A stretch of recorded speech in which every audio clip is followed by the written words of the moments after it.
충격적인 일이 벌어졌습니다. 바로 유럽의 코스트코에서 한국 제품을 사려고 사재기하는 현상이 발생하고 있는데요. 과연 무엇 때문에 이런 일이 생겼는지 오늘의 사연 시작합니다. 시작 전 구독과 좋아요 눌러주시면 영상들이 더 많은 분들의 공감을 일으킵니다. 안녕하세요. 저는 이탈리아 밀라노에서 건축 설계사로 일하고 있는 마르코 로시입니다. 제가 한국과 처음 인연을 맺게 된 것은 제 인생에서 가장 어두운 시기였습니다. 아직도 그때를 생각하면 가슴 한켠이 시리고 아픕니다. 밀라노의 화창한 봄날, 제 사무실 책상 위에는 도시 재생 프로젝트의 설계 도면들이 가득했어요. 당시 저는 밀라노에서 가장 주목받는 건축가 중 한 명이었죠. 유수의 건축 잡지들은 저를 밀라노의 미래를 그리는 건축가라 불렀고, 전문가들은 제 혁신적인 설계 방식에 찬사를 보냈습니다. 아침마다 에스프레소 한 잔을 마시며 창밖 도시를 바라보던 그때가 제 인생의 정점이었을지도 모르겠습니다. 수십 명의 건축가와 엔지니어들이 제 지시를 기다렸고, 언론은 이 프로젝트를 밀라노의 새로운 심장이라 부르며 극찬했어요. 하지만 운명은 예고 없이 찾아왔습니다. 첫 번째 경고는 에너지 시스템 테스트 결과였어요. 빨간색 경고등처럼 번쩍이는 수치들, 예상치의 2배를 웃도는 에너지 소비량. 제 손이 떨리기 시작했습니다. 수십억 유로가 투입된 프로젝트가 하루아침에 무너져 내렸죠. 다음 날 아침 신문들은 제 이름을 비난하는 헤드라인으로 가득했고, 회사는 마치 기다렸다는 듯이 모든 책임을 제게 떠넘겼습니다. 로시의 무능함이 밀라노의 꿈을 무너뜨렸다, 마이너스 이런 헤드라인들이 연일 저를 괴롭혔어요. 한때 제 성공을 축하하던 동료들의 차가운 시선이 등을 파고들었고, 20년간 쌓아온 건축계에서의 신뢰가 순식간에 무너져 내렸습니다.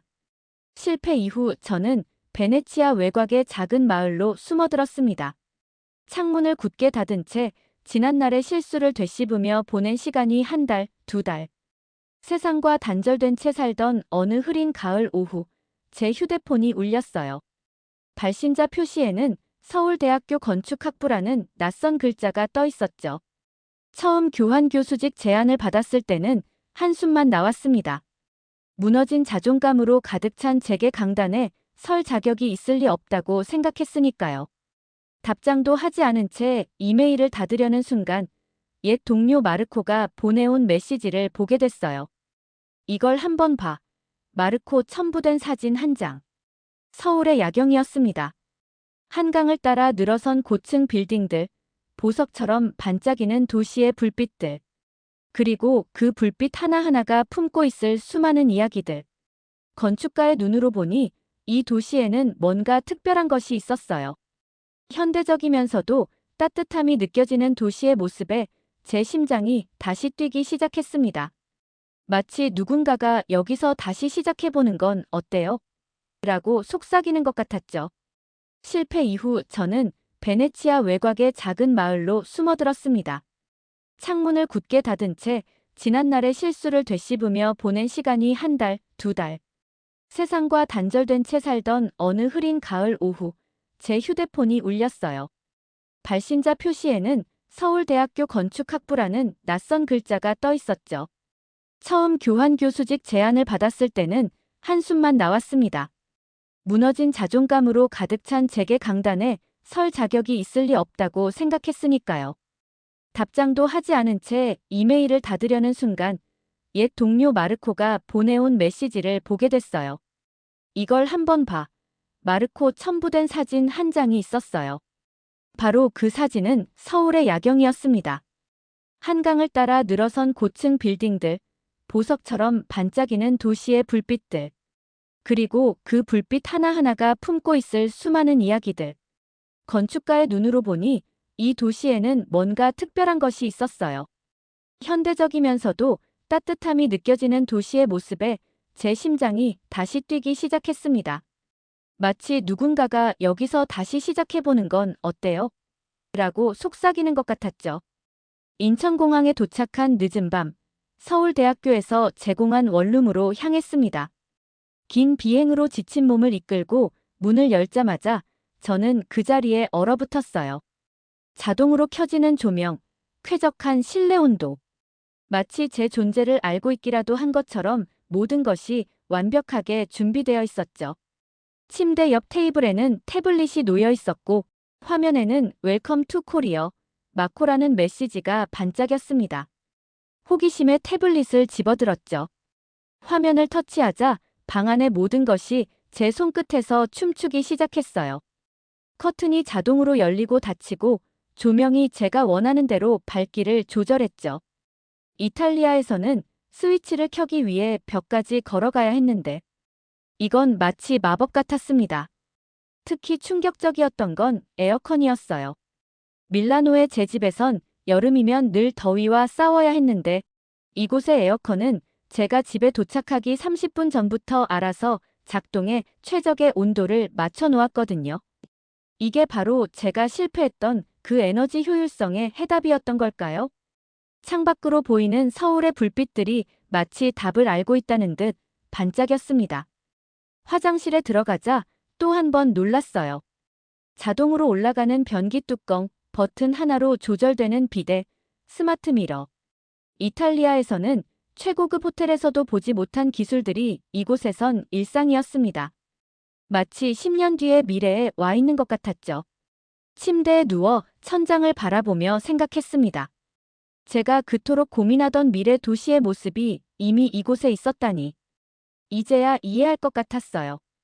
그 야경 사진이 저를 이토록 강하게 이끌었던 이유를요. 다음 날 아침, 저는 태블릿으로 건물의 에너지 사용량 데이터를 확인하다 깜짝 놀랐습니다. 제가 머무는 원룸이 속한 건물은 놀라울 정도로 낮은 에너지 소비량을 보여줬거든요.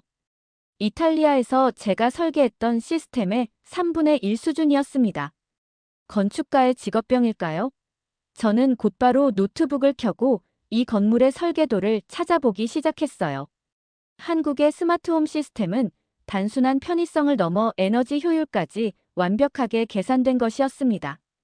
각 가전기기가 서로 대화하듯 정보를 주고받으며 최적의 상태를 찾아가는 모습이 경이로웠죠. 특히 인상 깊었던 건 학습형 AI 시스템이었어요. 거주자의 생활 패턴을 분석해 에너지 사용을 최적화하는 거죠. 제가 아침 7시에 일어난다는 걸 파악한 시스템은 6시 30분부터 조금씩 온도를 올리기 시작했습니다. 덕분에 전력 소비를 최소화하면서도 완벽한 쾌적함을 유지할 수 있었죠. 이런 시스템을 밀라노 프로젝트에 적용했다면 하는 생각이 머릿속을 떠나지 않았습니다. 제 책상은 이내 메모와 스케치로 가득 찼어요. 실패했던 프로젝트의 설계도면 위에 한국의 스마트홈 시스템을 적용해보는 작업에 몰두했죠. 그러다 문득 깨달았습니다. 제가 다시 건축가로서 열정을 느끼고 있다는 걸요. 서울대학교에서의 첫 수업이 다가오고 있었지만 이제 더 이상 두렵지 않았습니다. 오히려 한국의 앞선 기술을 더 깊이 배우고 싶다는 열망이 커져갔어요. 이곳에서 배운 것들로 밀라노의 도시 재생 프로젝트를 다시 한번 시도한다면 이번에는 분명 다른 결과가 있을 거라는 확신이 들었습니다. 연구실에서 보내는 시간이 길어질수록 한국의 기술력에 대한 이해는 깊어졌지만 한편으로는 외로움이 커져갔습니다. 매일 밤 연구실에서 늦게까지 일하다 텅 빈 원룸으로 돌아가는 일상이 반복됐죠. 그러던 어느 날 연구실 학생 김태현이 조심스럽게 제게 다가왔어요. 교수님, 이번 추석에 저희 할머니 댁에 가시는 건 어떠세요? 처음엔 거절하려 했습니다. 남의 집 명절에 방해가 될 것 같았거든요. 하지만 태연이가 건넨 말 한마디가 제 마음을 움직였습니다. 할머니께서 이국 땅에서 공부하는 게 얼마나 외롭겠느냐며 꼭 모시고 오라고 하셨어요. 태연이의 고향은 충청도의 작은 마을이었습니다. 서울에서 2시간 남짓 달리다 보니 빽빽한 빌딩들이 점점 사라지고 물결치는 논과 밭이 시야에 가득 들어왔어요. 차에서 내리자 코끝을 스치는 풋풋한 흙냄새가 제 고향 시골 마을을 떠올리게 했죠. 태연이의 할머니는 제가 현관문을 들어서기가 무섭게 두 팔을 벌려 안아주셨어요. 언어는 통하지 않았지만 그 포근한 미소만으로도 충분했습니다. 많이 말랐네. 많이 먹어야 해요. 태연이가 연신 통역을 해주는 가운데 할머니는 제 그릇에 음식을 끊임없이 채워주셨죠. 해가 저물어갈 무렵 방으로 안내받은 저는 이상한 점을 발견했습니다. 맨발로 장판을 밟는 순간 느껴지는 따뜻함이 묘했어요. 이탈리아의 라디에이터나 바닥 난방과는 완전히 다른 느낌이었죠. 태연이가 웃으며 설명해 주었습니다. 이게 바로 한국의 온돌 방식이에요. 수천 년 전부터 내려온 우리만의 난방 기술이죠. 더 놀라운 건 태연이의 할아버지께서 보여주신 구조였어요. 마당 한켠에 있던 재래식 온돌방의 아궁이를 직접 보여주셨거든요. 아궁이에서 불을 지피면 그 열기가 구들장 사이로 흐르며 방 전체를 데우는 원리였습니다. 건축가로서 이 지혜에 깊은 감명을 받았어요. 열의 흐름을 이용한 이 방식은 현대의 어떤 난방 시스템보다도 효율적이었거든요. 게다가 바닥에서 올라오는 자연스러운 온기는 이탈리아의 건조한 난방과는 비교도 할 수 없을 만큼 쾌적했습니다. 부엌으로 자리를 옮기자 또 다른 흥미로운 발견이 있었어요. 처음 보는 대형 가전제품이 눈에 들어왔죠. 아, 이건 김치 냉장고예요. 태연이의 어머니께서 자랑스럽게 소개하셨습니다. 문을 열자 각기 다른 숙성도의 김치가 정교하게 보관되어 있었어요.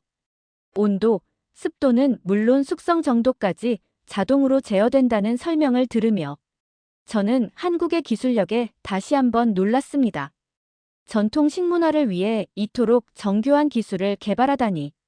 이런 섬세한 배려야말로 진정한 기술의 진보가 아닐까요? 태연이 가족들은 저를 위해 특별히 한복을 준비해 두셨습니다. 처음 입어보는 한복의 감촉이 신기했어요. 이탈리아 정장과는 전혀 다른 우아하면서도 편안한 느낌이었죠. 할머니께서는 제 한복 차림을 보시고는 연신 엄지를 치켜 세우셨습니다. 어이구, 우리 마르코 한복이 아주 잘 어울리네. 밤이 깊어갈수록 마당에는 달빛이 고요히 내려앉았습니다.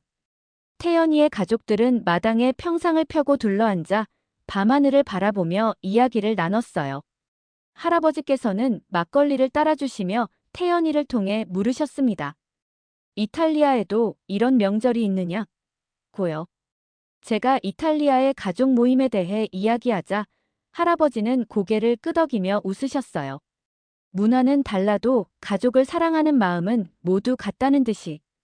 그 순간 저는 더 이상 제가 외국인 교수가 아닌 그저 이 가족의 일원처럼 느껴졌습니다. 다음 날 아침 할머니와 태연이 어머니는 저를 부엌으로 불러 송편 만들기를 가르쳐 주셨어요. 서툰 제 손놀림에도 할머니는 인내심 있게 반죽 빚는 법을 알려주셨죠. 이렇게 달달 붙이면 되는 거요. 알아들을 수 없는 말씀이었지만 그 따뜻한 미소만으로도 충분했습니다. 송편을 빚으며 태연이 누나가 들려준 이야기가 제 마음에 깊이 남았어요. 송편 모양이 예쁘면 예쁜 딸을 낳는다는 말에 모두가 박장대소하며 제 서툰 송편 모양을 놀렸죠. 그 순간만큼은 제가 겪었던 실패와 좌절이 마치 먼 나라 이야기처럼 느껴졌습니다. 저녁이 되자 온 가족이 모여 차례를 지냈어요.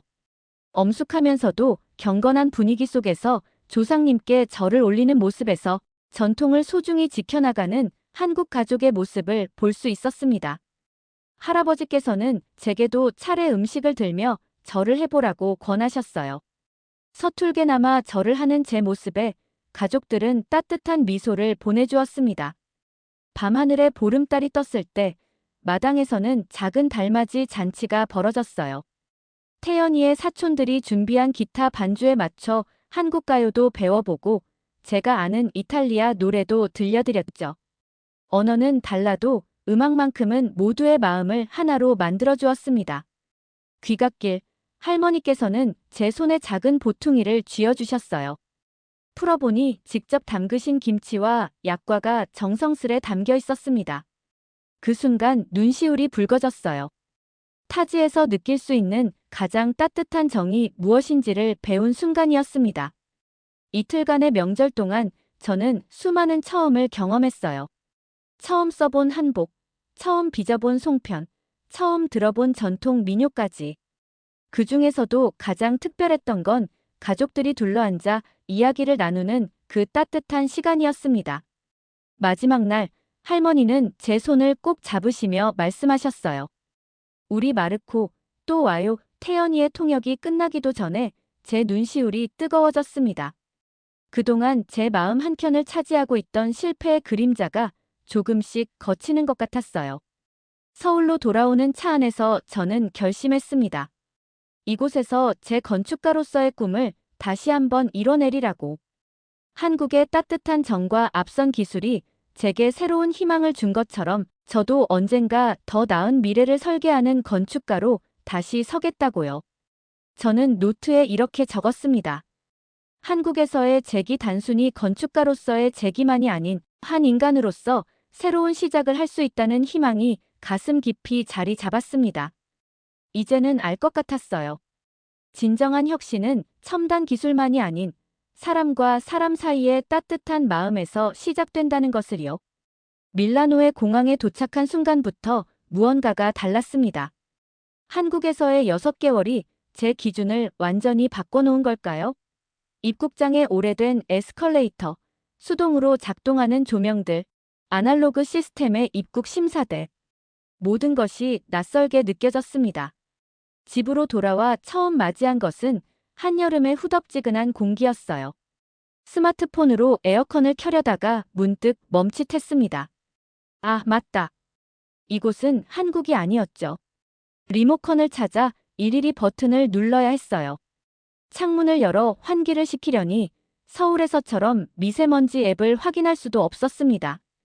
밤이 되자 더 큰 불편함이 찾아왔어요. 침대에 누워 조명을 끄려는데 스위치가 벽 반대편에 있다는 사실이 저를 한숨 쉬게 만들었습니다. 한국에서는 스마트폰 하나로 모든 걸 해결했는데 이런 작은 불편함들이 쌓여 깊은 밤까지 잠을 설치게 했죠. 다음 날 새로운 프로젝트 미팅이 있었습니다. 마르코, 이 건물의 에너지 효율을 20% 개선하는 방안을 제안해주게 사장님의 요청에 저는 눈을 빛냈어요. 한국에서 배운 스마트 빌딩 시스템을 적용하면 효율을 50%까지도 높일 수 있다고 자신했으니까요. 하지만 제 제안을 들은 동료들의 반응은 차가웠습니다. 그건 너무 급진적이야. 기존 시스템을 다 바꾸자는 거야. 그런 미래형 기술은 아직 검증되지 않았어. 회의실을 나오며 깊은 좌절감이 밀려왔어요. 제가 경험한 미래가 이곳에서는 아직 먼 이야기였던 겁니다. 퇴근길에 들른 대형 가전 매장에서도 같은 실망감을 맛봤죠. 진열된 제품들은 하나같이 기본적인 기능만 갖춘 구형 모델들 뿐이었어요. 그날 밤, 저는 제 아파트 평면도를 다시 그려보기 시작했습니다. 한국에서 경험한 스마트홈의 모든 요소를 담아보려 했죠. 전체 조명 제어 시스템, 원격 온도 조절, 에너지 사용량 모니터링. 스케치를 하면 할수록 확신이 들었어요. 이제는 제가 직접 변화를 만들어내야 할 때라고. 아침 일찍 일어나 밀라노 외곽의 코스트코로 향했습니다. 한국 가전제품을 구할 수 있는 유일한 곳이었거든요. 운전하는 내내 머릿속은 복잡했어요. 어쩌면 이 선택이 무모해 보일지도 모릅니다. 하지만 한국에서 보낸 6개월은 제게 확신을 주었어요. 진정한 혁신은 때로는 익숙한 것들과의 결별에서 시작된다는 것을요. 밀라노 외곽의 코스트코에 도착하자마자 전자제품 코너로 향했습니다. 그곳에는 제가 찾던 한국 브랜드의 가전제품들이 진열되어 있었어요. 스마트 냉장고부터 인공지능 세탁기까지 한국에서 사용하던 것과 똑같은 제품들이었죠. 제품들을 살펴보는 제 얼굴에 절로 미소가 번졌습니다. 이런 걸 사시려고요? 마르코 씨? 갑자기 들려온 목소리에 돌아보니 밀라노 건축계에서 유명한 브루노였습니다. 그는 이탈리아 최대 가전제품 제조사의 건축 자문위원이었죠. 그의 얼굴에 묘한 비웃음이 어려 있었어요. 이탈리아 사람이 왜 아시아 제품을 찾으시나? 우리나라 제품이 최고인 건 모르시나요? 브루노의 목소리에는 거만함이 가득했습니다. 특히 이런 값싼 전자제품들은 금방 고장나기 마련이에요. 순간 제 안에서 무언가가 끓어올랐습니다. 브루노 씨, 제가 한국에서 실제로 경험한 이야기를 들려드려도 될까요? 제 목소리는 차분했지만 단호했어요. 이 스마트 냉장고는 전력 소비량이 기존 제품의 절반 수준입니다. 인공지능이 식품 보관 온도를 자동으로 최적화하죠. 하지만 브루노는 제 설명을 코웃음치며 잘랐습니다. 마르코, 당신이 실패한 이후로 판단력이 많이 흐려진 것 같네요. 이탈리아의 장인 정신을 잊으셨나요? 주변에 몇몇 고객들이 모여들기 시작했습니다. 브루노의 날카로운 비난에 제 마음은 불편했지만 오히려 더 차분히 설명을 이어갔어요. 이 세탁기를 보세요. AI가 옷감의 종류와 오염도를 자동으로 감지해 최적의 세탁 방식을 선택합니다. 물 소비량은 기존 제품의 60% 수준이에요. 그때였습니다. 매장 입구 쪽에서 웅성거림이 들려왔어요. 주말 세일 소식을 듣고 모여든 고객들이었습니다. 그들 대부분이 한국 가전제품 코너로 향했죠. 저는 이미 써봤는데 정말 좋아요. 한 주부가 외쳤습니다. 전기세가 반으로 줄었다니까요. 우리 집도 냉장고랑 세탁기 다 한국 제품으로 바꿨어요. 스마트폰으로 제어할 수 있는 게 정말 편리하더라고요. 브루노의 얼굴이 점점 굳어갔습니다. 더 많은 사람들이 모여들수록 그의 오만한 태도는 서서히 멋쩍은 표정으로 바뀌어 갔어요. 이게 바로 제가 한국에서 배운 것입니다. 제가 말했어요. 진정한 혁신은 고객의 실제 경험에서 증명되는 법이니까요. 브루노는 더 이상 아무 말도 하지 못한 채 그 자리를 떠났습니다. 제 카트에는 어느새 한국산 스마트 가전제품들이 가득 채워져 있었고 주변에서는 계속해서 사람들이 모여들었습니다. 그들의 눈빛에서 저는 변화를 향한 갈망을 읽을 수 있었어요. 상황이 점점 더 커지자 코스트코 매장 관리자가 급히 달려왔습니다. 그의 손에는 태블릿이 들려 있었어요. 잠시만요, 여러분.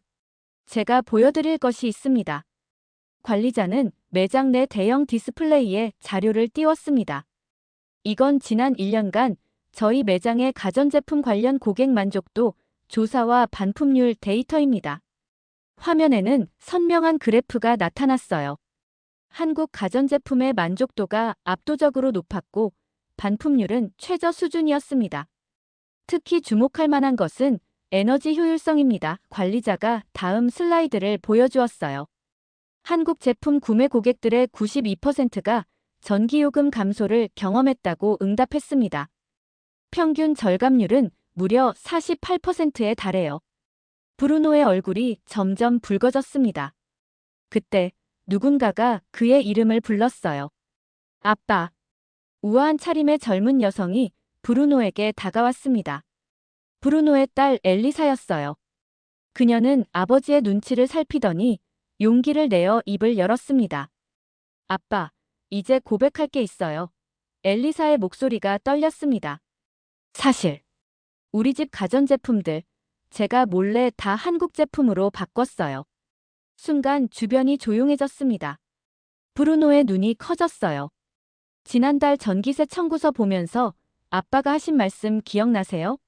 어떻게 이렇게 줄었지? 라고 하시면서 좋아하셨잖아요. 엘리사가 미소를 지으며 말을 이었습니다. 냉장고 문 열 때마다 나오는 신선한 공기, 세탁기가 알아서 최적의 코스를 선택하는 것, 모두 한국 기술 덕분이에요. 브루노는 한동안 아무 말도 하지 못했습니다. 그의 얼굴에서 조금씩 당혹감이 묻어났어요. 그래서 우리 집 전기세가. 하지만 어떻게? 엘리사는 아버지의 팔을 부드럽게 잡았습니다. 아빠, 기술의 진보는 국적을 따지지 않잖아요. 우리가 진정으로 중요하게 여겨야 할 건 삶의 질 아닐까요? 그 순간 매장 안에 있던 사람들이 하나 둘 박수를 치기 시작했습니다. 브루노의 굳은 표정이 서서히 풀어지더니 마침내 작은 미소를 지었어요. 마르코 브루노가 제게 다가왔습니다. 내 고집이 너무 셌군요. 당신의 안목이 맞았어요. 그의 목소리에는 더 이상 거만함이 없었습니다. 우리 모두가 변화를 받아들일 줄 알아야 하는데 내 딸이 나보다 더 현명했네요. 사람들의 웃음소리가 매장을 가득 채웠습니다. 제 카트에 담긴 한국 가전제품들이 그 어느 때보다 반짝여 보였어요. 이제는 확신할 수 있었습니다. 진정한 혁신은 국경을 넘어 더 나은 삶을 향한 보편적 열망이라는 것을요. 한 달 후, 제 새로운 집은 완전히 달라져 있었습니다. 현관문을 열면 자동으로 켜지는 조명, 스마트폰으로 제어되는 에어컨, 인공지능 냉장고까지. 마치 서울에서의 생활이 밀라노로 그대로 이식된 것 같았어요. 특히 기억에 남는 건 첫 달 전기요금 고지서를 받았을 때입니다. 숫자를 보고 저는 2번이나 다시 확인해야 했어요. 이전 달보다 정확히 52% 감소한 금액이었거든요. 서재에 걸려있는 옛 고지서들과 비교해보니 차이는 더욱 명확했습니다. 에너지 효율이 이렇게나 차이 날 수 있다는 사실에 새삼 놀랐어요. 밀라노 공과대학에서 특강을 하게 된 날이었습니다. 강당은 미래 건축을 꿈꾸는 학생들로 가득 찼어요. 제가 준비한 프레젠테이션의 첫 화면에는 서울의 야경이 떠올랐습니다. 그날 밤 태연이의 동료가 보내준 바로 그 사진이었죠. 여러분, 기술은 왜 존재할까요? 제가 물었습니다. 학생들의 호기심 어린 눈빛이 저를 향했어요. 많은 사람들이 기술 그 자체를 목적으로 여깁니다. 하지만 제가 한국에서 배운 것은 달랐어요. 기술은 우리의 삶을 더 나아지게 하기 위해 존재합니다. 스크린에는 제 집의 전후 모습이 나타났습니다. 에너지 사용량 그래프, 실시간 제어 시스템, 그리고 극적으로 감소한 전기요금 고지서까지. 학생들의 눈이 점점 커져갔어요. 1년 전, 저는 밀라노 도심 재생 프로젝트의 실패로 모든 것을 잃었다고 생각했습니다. 하지만 한국에서의 경험은 제게 새로운 시각을 주었어요. 실패는 끝이 아닌 새로운 시작이 될 수 있다는 것을. 강의가 끝나고 한 학생이 다가왔습니다. 교수님, 저도 스마트 빌딩 설계자가 되고 싶어요. 어떻게 시작해야 할까요?